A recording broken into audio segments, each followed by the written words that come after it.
BFM Business, Intégral Placement, le Club Imo. Bonjour Olivier Marin. Bonjour. Olivier Marin qui nous rejoint chaque semaine pour ce Club Imo, Explore Imo Le Figaro. On fait donc ce tour d'horizon du marché immobilier et on commence par certains secteurs qui voient les prix dévisser, c'est ça ? Oui, littéralement, on peut dire que la baisse des prix de l'immobilier en fait se généralise. Les prix de l'immobilier résistent en fait dans les grandes villes, dans les grandes métropoles régionales. On peut dire qu'il y a de la résistance, mais alors dès lors que l'on s'en éloigne, il y a des baisses de prix beaucoup plus importantes et c'est ce que révèle la dernière note de conjoncture des notaires qui est parue cette semaine. C'était mardi et c'est l'évolution des prix depuis un an sur les 3 derniers mois de l'année. Alors, au niveau national, on en est à une baisse de 2,2%. Sur une année, cela cache évidemment de fortes disparités. Et si on regarde dans le détail, ce sont toujours des chiffres à manier évidemment avec prudence, mais ce sont des indicateurs qui donnent le pouls du marché, ce sont des repères. Alors dans l'ancien côté appartement, la baisse des prix les plus importantes dans les villes de taille moyenne sont enregistrées à Caen, avec un prix médian à 1 850 € par mètre carré. Le prix d'un appartement à Caen a baissé de 13% en un an. Autre exemple, à Reims, le recul est d'un peu plus de 11%, 1 930 € par mètre carré. À Saint-Étienne, le prix moyen d'un appartement est à 1 000 € du mètre carré. Ça représente une baisse d'un peu plus de 10%. Et puis, autre ville impactée, Besançon, Toulon, Limoges ou encore Dijon, les baisses avoisinent, voire dépassent les 10%. Beaucoup de biens étaient surévalués. Les propriétaires ont consenti des baisses de prix très importantes. Et dans ce marché qui n'est pas fluide, qui tourne au ralenti, où les délais de vente s'allongent, eh bien des propriétaires n'ont pas eu le choix.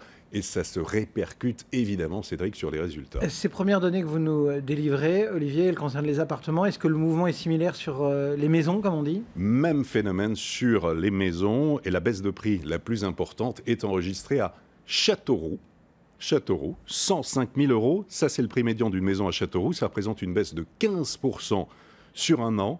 Autre ville, là aussi fortement impactée par le recul des valeurs de la pierre pour les maisons anciennes, Le Havre, Rouen ou encore Brest, dont les prix dégringolent autour de 10%. Ça va continuer, c'est ce que révèlent les avant-contrats des notaires, le phénomène devrait perdurer, même si on sent ce petit frémissement de reprise, c'est vraiment dans les grandes métropoles régionales qui sont épargnées. Pour le reste, c'est évidemment beaucoup plus compliqué. Et il y a un autre secteur du marché immobilier dont on parle beaucoup en termes de prix un peu sous pression.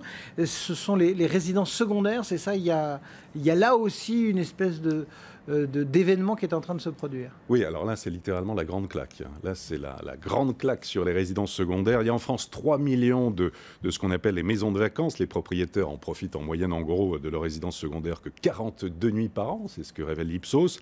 Généralement, évidemment, ça coûte cher à entretenir. Et puis, dans des périodes de difficultés économiques, évidemment, il faut revenir, il faut se recentrer sur les priorités. Donc, on se débarrasse, entre guillemets, de sa résidence secondaire. Alors, forte baisse de prix vue par les notaires en 2014, quels que soient les secteurs, sur les côtes touristiques. Les volumes de vente et les prix sont en berne et devraient le rester. Dans les zones intérieures, les prix des maisons de campagne s'effondrent. Dans la Creuse, par exemple, il faut savoir, dans la Creuse, que les prix ont chuté de 50% depuis 2008. La moitié. Même constat, c'est un petit peu la grande barre des grilles, absolument. Dans le Morvan, le Périgord ou le Gers, le Luberon enregistre des baisses de prix autour de 10%. La Normandie et le Perche enregistrent des baisses de prix de 20 à 25%. On est dans l'achat-plaisir et posséder une résidence secondaire, c'est un luxe. Ceux qui ont des craintes dans l'avenir vendent ou se contentent de l'achat-raison plutôt que l'achat-passion, évidemment. Est-ce que, là on est dans le général, on arrive à l'illustrer, ce propos ? Vous avez des exemples que vous avez trouvés de biens comme ça qui sont décotés ? Alors, exemple, tout à fait. On va démarrer par la montagne.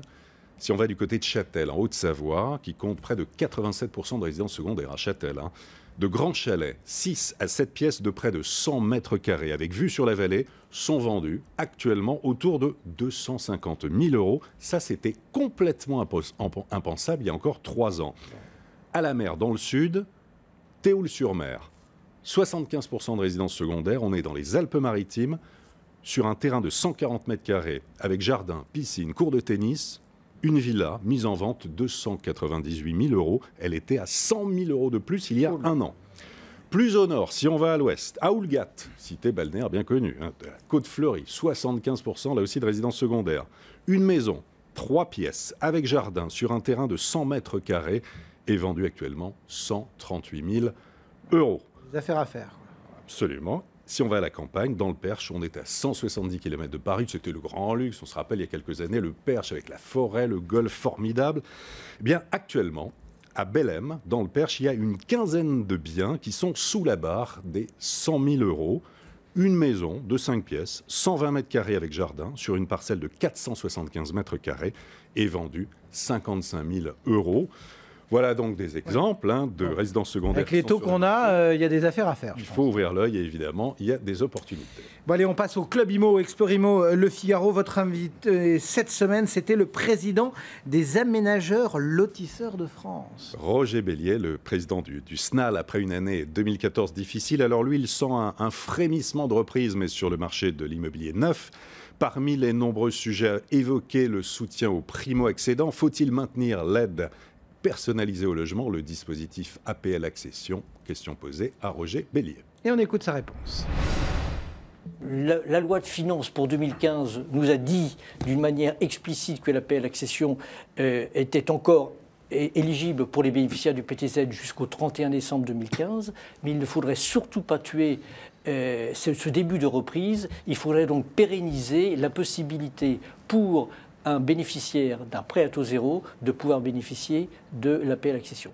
Voilà une interview bien sûr que vous pouvez retrouver en intégralité sur explorimo.com ou sur le Figaro Immobilier. On termine comme chaque fois avec l'immobilier de luxe, avec une part de rêve, c'est ça? De prestige, direction Paris, le 16e arrondissement, avec non pas un, mais 2 appartements, cette fois-ci, 2 appartements qui ont été achetés par une seule et même personne. Dans un bel immeuble pierre de taille de l'avenue Victor Hugo. Le premier, alors c'est un appartement de réception d'une surface de 161 mètres carrés avec entrée, salon bordé par un large balcon, cuisine équipée et 3 chambres, bien vendu 1 700 000 €. Et le second, beaucoup plus cher, qui est juste au-dessus, c'est un penthouse, 288 mètres carrés, refait à neuf, avec galerie d'entrée, 2 chambres, un balcon filant de 17 mètres carrés, et à l'étage, 4 chambres, un immense dressing, parquet, moulure cheminée, belle hauteur sous plafond, très lumineux, un bien vendu 3 millions €. Les 2 biens vendus par propriété parisienne Sotheby's, qui fait un total pour les 2 appartements de 4,7 millions, et l'acquéreur est un Américain. Eh bien absolument, Cédric, c'est un Américain qui a acheté pour sa femme le penthouse et pour ses enfants le pied-à-terre juste en dessous. Et lui, il prend la loge de la concierge. Absolument. Olivier Marin pour le Club Imo, Explore Imo, Le Figaro, chaque semaine bien sûr au cœur d'Intégral Placement. Merci Olivier, à la semaine prochaine.